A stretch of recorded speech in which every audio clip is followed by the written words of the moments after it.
तो ये जो हमारा लास्ट वाला जो टेक्स्ट बॉक्स है इसको भी हम लोग 90% कर देते हैं। तो इसको यहाँ से सेव कर लेते हैं, फिर से ब्राउज़र के ऊपर चलते हैं एंड एक बार फिर से इसको रीलोड कर लेते हैं।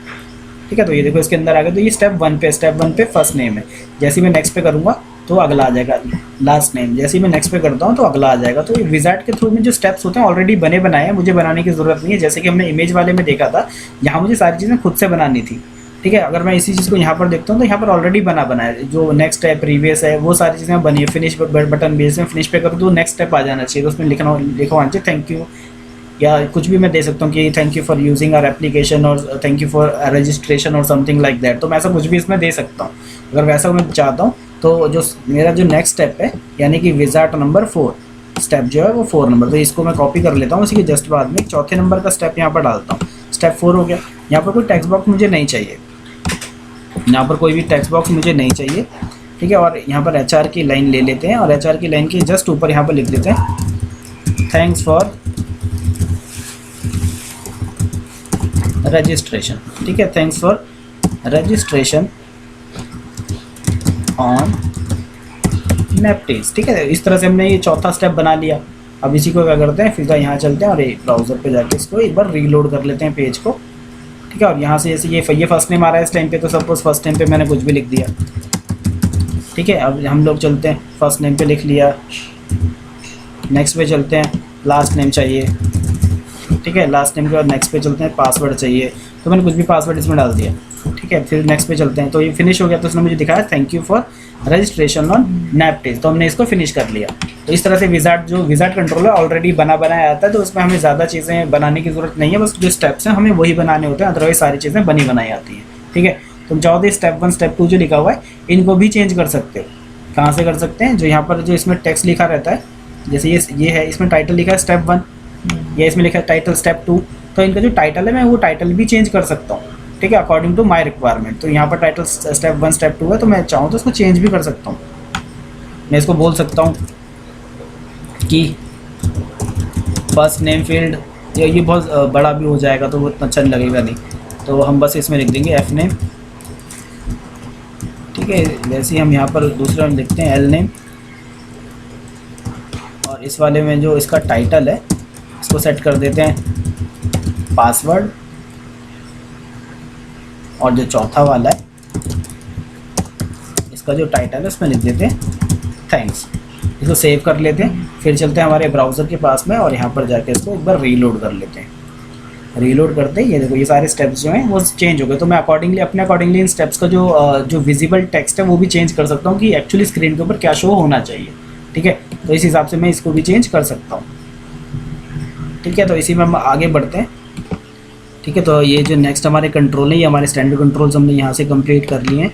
ठीक है, जितने भी काम में आते हैं। इसी के बाद में अब यहाँ पर हम लोग जो नेक्स्ट देखेंगे वो देखेंगे वैलिडेशन कंट्रोल, तो कि कैसे हम लोग फॉर्म को वैलिडेट करवा सकते हैं इन पर्टिकुलर कंट्रोल्स के थ्रू यूज़र की मशीन के ऊपर, कि कोई गलती तो नहीं है। लेकिन ये सारे के सारे जो वैलिडेशन कंट्रोल है सर्वर कंट्रोल्स हैं, तो जो मोस्टली जो है सर्वर कंट्रोल जो है यूज़ नहीं किए जाते, वो जो मेनली जो यूज़ किए जाते हैं जावास्क्रिप्ट के थ्रू हम लोग फॉर्म को वैलिडेट करते हैं। क्योंकि जो जावास्क्रिप्ट के जो वैलिडेशन कंट्रोल हम लोग जो बनाते हैं खुद से, ठीक है, उसका मतलब है कि जो मेरा जो पेज है वो ज़्यादा रिस्पॉन्सिव होता है, क्लाइंट की मशीन पे ही हम लोग उसको चेक कर सकते हैं कि वो पेज वैलिड है या नहीं है।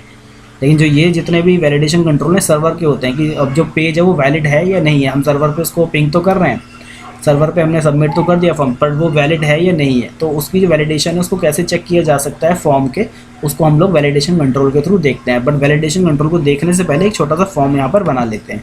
ठीक है, तो फॉर्म बनाने के लिए सबसे पहले अपने इस प्रोजेक्ट पे चलते हैं, प्रोजेक्ट पे ऐड करते हैं एक नया वेब फॉर्म। ठीक है, तो यहाँ पर एक रजिस्ट्रेशन नाम से एक फॉर्म बना लेते हैं। ठीक है, रजिस्ट्रेशन नाम का हमने एक पेज बनाया। ठीक है, एक वेब फॉर्म। अब इस वेब फॉर्म को थोड़ा सा डिज़ाइन कर लेते हैं।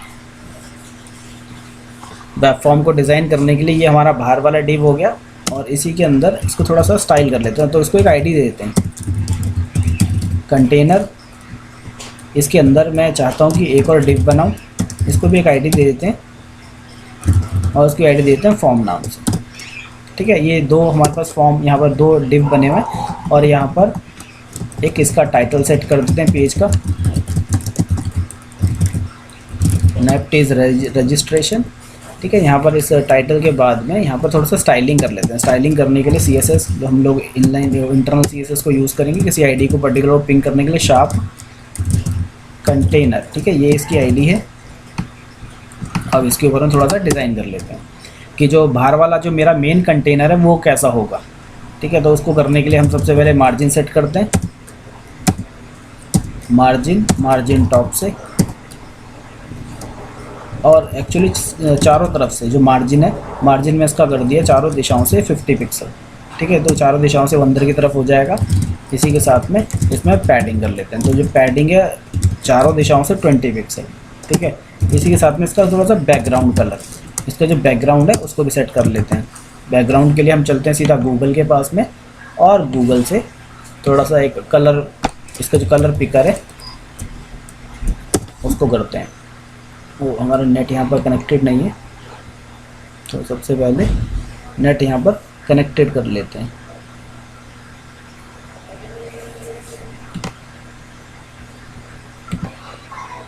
ठीक है, तो हमने यहाँ पर नेट कनेक्ट कर लिया है।